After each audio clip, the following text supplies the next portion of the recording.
Have you ever just, stopped and thought about the sheer speed of nature? How much incredible stuff is happening, like right under our noses, even in our own gardens? Mm. It's astonishing, isn't it? Life unfolding at paces we barely register. Exactly. And welcome to the deep dive, everyone. This is where we take fascinating sources and really dig into them, give you the surprising facts, maybe a little humor too, and hopefully leave you feeling genuinely well informed. That's the goal. Today we're diving into something truly extraordinary. It's a sprint. A 12-day sprint from a tiny hatchling to a bird ready to fly, featuring the absolutely magnificent African Paradise Flycatcher. Just 12 days. It sounds almost impossible. Right. And our guide for this incredible journey, our source of these amazing insights, comes directly from the meticulous first-hand observations of an expert we'll call the Birdwatcher, Ben Fouché. And what Ben observed, it's more than just speed.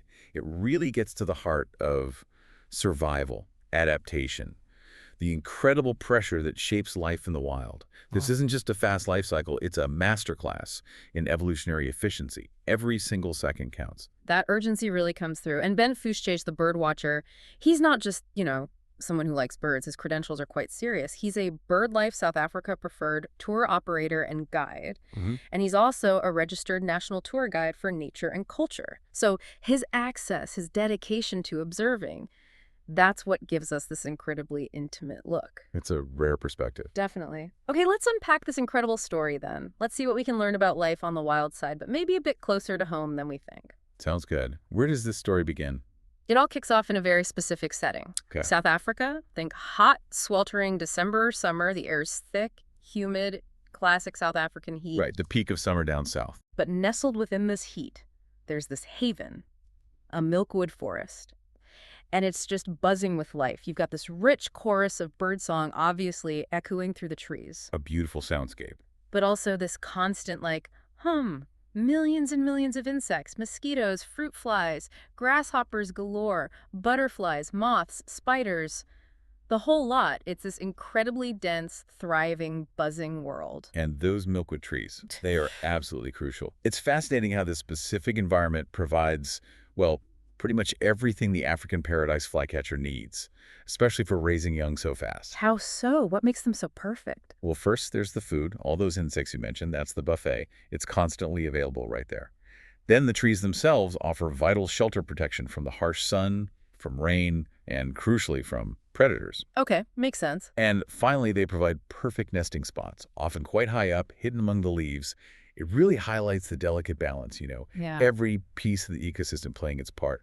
And right in the middle of all this, the star of our show, the African Paradise Flycatcher. Have you seen one? They're stunning. Oh, absolutely breathtaking birds. That striking chestnut tail, especially on the males, sometimes twice their body length.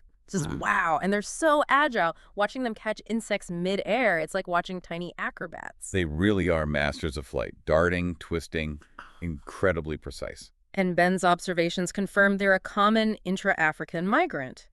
They show up in southern Africa around August, just as things are warming up for summer. Right on cue. Stay through until about April and then head north again. Back to their non-breeding grounds, I suppose. Exactly. And that timing isn't accidental. It's a highly evolved strategy. They arrive precisely when that insect buffet in the milkwood forests is at its absolute peak. Maximizing the resources for breeding. Precisely. It ensures they have the energy needed for courtship, nesting, and crucially, feeding those incredibly demanding chicks during that short, intense Southern African summer window. It minimizes the energy they waste and maximizes their chances of successfully raising young. Makes perfect sense. So Ben Fouché, the birdwatcher, he actually gets to see this unfold in his own garden.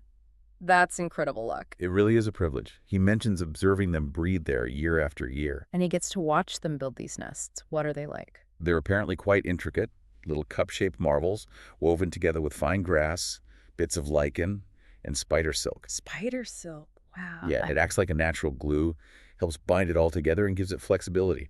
And these nests are often tucked way up high in the milkwood canopy. Ben says sometimes 6 meters, maybe even more off the ground. 6 meters? That's like 20 feet. How on earth do you observe something like that closely? It sounds like a real challenge. Oh, absolutely. And it really makes you think, doesn't it? about the sheer effort and, frankly, the patience required to truly understand and then share these hidden moments in nature, Yeah, I mean, documenting something so private, so high up. especially in a forest setting. The light can be tricky, often dim or dappled through the leaves. Ben apparently had to use specialized camera lenses, spend countless hours just waiting, quietly, Yeah. often dealing with difficult angles, the glare, the height. Without disturbing them, of course. That's the key. His ability to get these observations, these photos, these videos, without stressing the birds.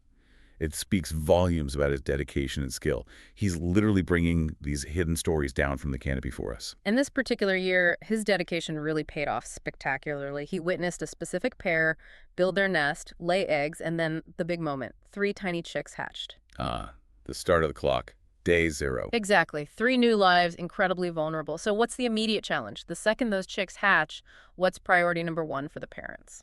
Food. Instantly. And lots of it. From the moment they hatch, the intensity just ramps up exponentially. These chicks are tiny, yes, but their metabolism is firing on all cylinders.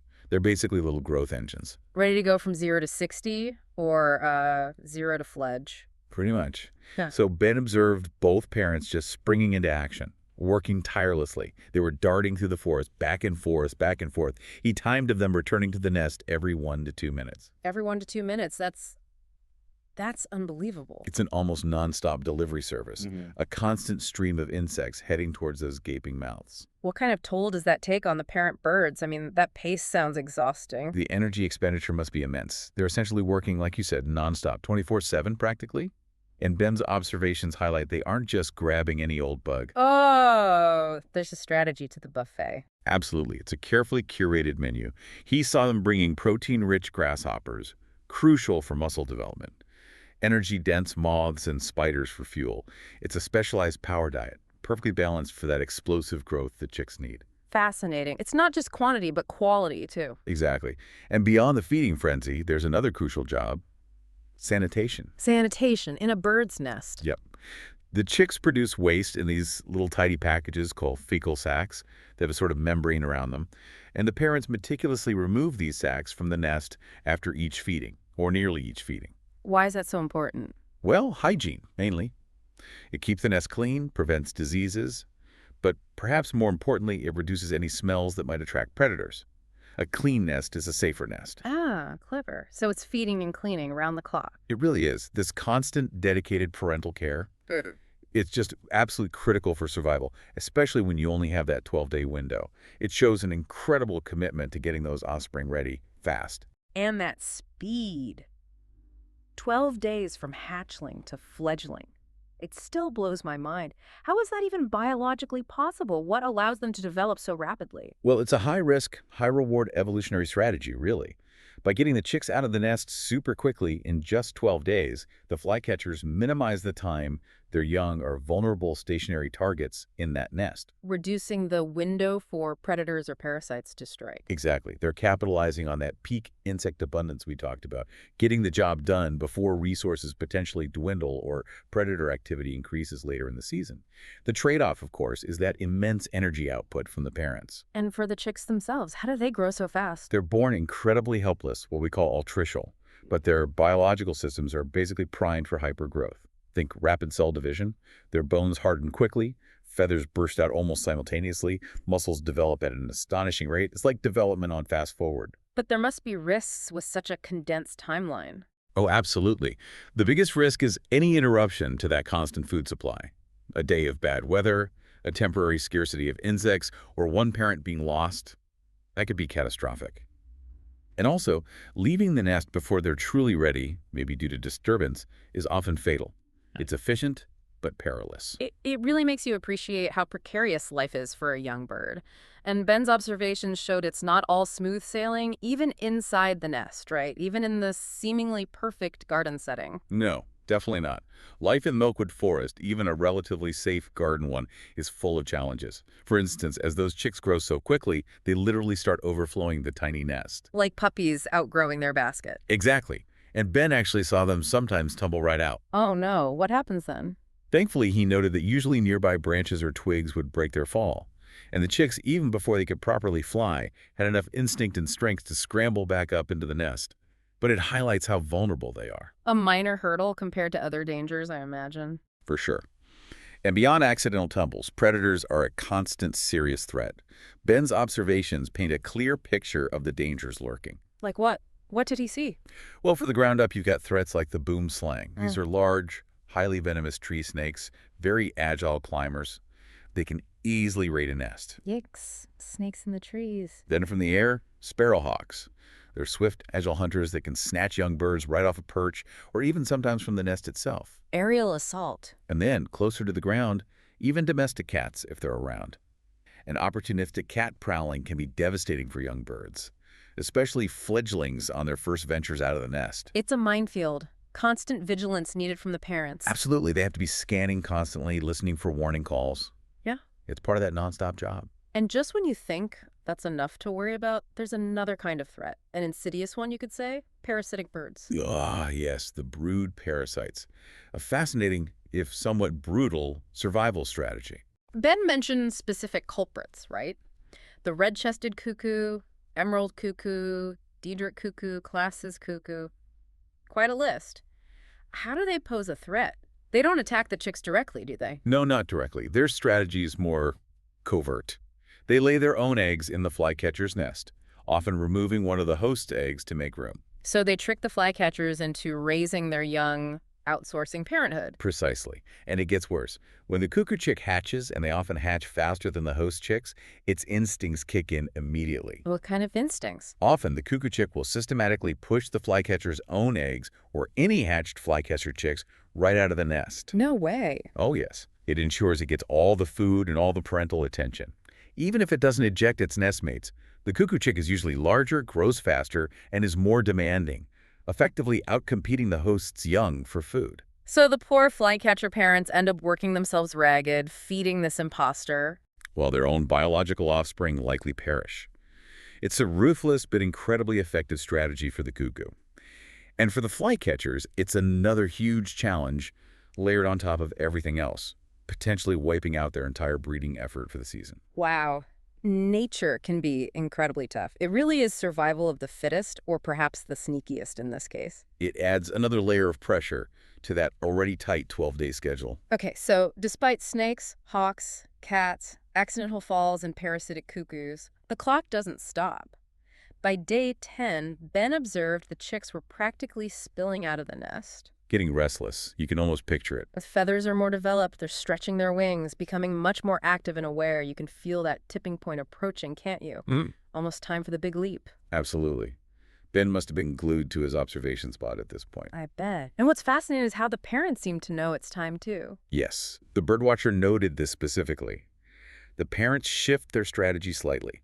They continue bringing food, but they start encouraging the chicks to come to them. How do they do that? They might land near the nest, but not right on the edge. Calling to the chicks, maybe holding the insect just out of reach. It's this instinctual push towards independence. Coaxing them out. Exactly. They're guiding them, understanding that the chicks need to take that crucial first flight. Staying in the nest beyond this point just increases the risk. It's time to face the world. That's incredible, that parental instinct, knowing when to push. It's a profound moment, really. The drive for self-sufficiency taking over, guided by the very beings who nurtured them so intensely. And then the moment arrives. After all the frantic feeding, the nest cleaning, dodging dangers. Day 12. What did Ben see? He described it as happening almost in a blink. One chick just went for it, launched itself from the nest edge into the air. That first flight must have been wobbly. Probably a bit uncertain at first, but the instinct is strong. Yeah. And then, quickly, the second followed, and the third. All three made it. All three. Suddenly, there were 3 new African Paradise Flycatchers flitting through the forest, joining their parents. An explosion of new life taking to the air. Wow. What a triumph to witness after watching that whole intense process. That must feel incredibly rewarding. Immense relief and success for the parents, and surely for the observer, too. Though, as Ben noted, it's also a little bittersweet. Bittersweet. Why? Because you know that soon they'll be building strength, learning from their parents, and then they'll be off on that long migration north, leaving the garden quiet until the next summer cycle begins. All right. The end of this chapter until next year.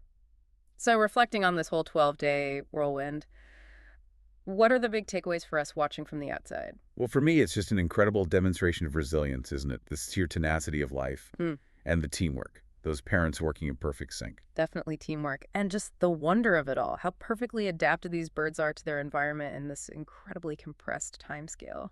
It really drives home how much intricate, high-stakes drama is constantly unfolding in the natural world, often completely unnoticed by us, right in our parks, our gardens. If we just take the time to actually look and listen. Exactly. This deep dive, it really should inspire you, shouldn't it? To connect a bit more deeply with the nature that's right there. This isn't just a story about one species of bird. It's a window into these amazing survival strategies, that delicate interconnectedness of ecosystems, and that relentless, powerful drive of life itself. So the message is, slow down, look up from your phone, Yeah. maybe. Maybe. Or just be present. Look up into the trees, listen to the sounds, explore those little wild corners around you. Even if it's just a city park or your own backyard, you might be genuinely amazed by the hidden spectacles unfolding. Things just as incredible as these flycatchers, perhaps, waiting to be noticed. So here's a thought to leave you with. What hidden spectacles of nature are unfolding in your own surroundings right now, just waiting for you to tune in? Good question to ponder. We really hope you found this deep dive into the flycatcher's world as captivating as we did, and we hope it encourages you to look closer next time you're outdoors. Me too. It's a fantastic story. And if you enjoyed learning about the African Paradise Flycatcher, and especially the dedicated work of Ben Fouchage, the Birdwatcher, please do share this deep dive. Tell your friends, family, fellow bird lovers, nature enthusiasts. Spread the wonder. Exactly. Let's get the word out about these amazing birds and the vital role experts like Ben play in bringing these stories to light. Absolutely. His work deserves recognition. And if you want to dive even deeper and see some of this for yourself, you absolutely must visit Ben's website. It's www.birdwatcher.co.za. That's birdwatcher.co.za. Right. And honestly, it's packed with fantastic stuff. He's got amazing videos, probably even of these flycatchers, up-to-the-minute birding news, stunning photos, really detailed trip reports from his diving tours, so much more. It's a treasure trove for anyone interested in birds and nature. It sounds like a great resource. It really is. And while you're there, you can also subscribe to the Birdwatcher newsletter. That way, you get ongoing insights, updates, and observations directly from Ben himself. Keep that connection going. A great way to keep learning. Definitely. So check out www.birdwatcher.co.za. Well, that's all the time we have for this deep dive. It's been fascinating. Until next time, keep your eyes on the skies and keep listening to the whispers of the wild.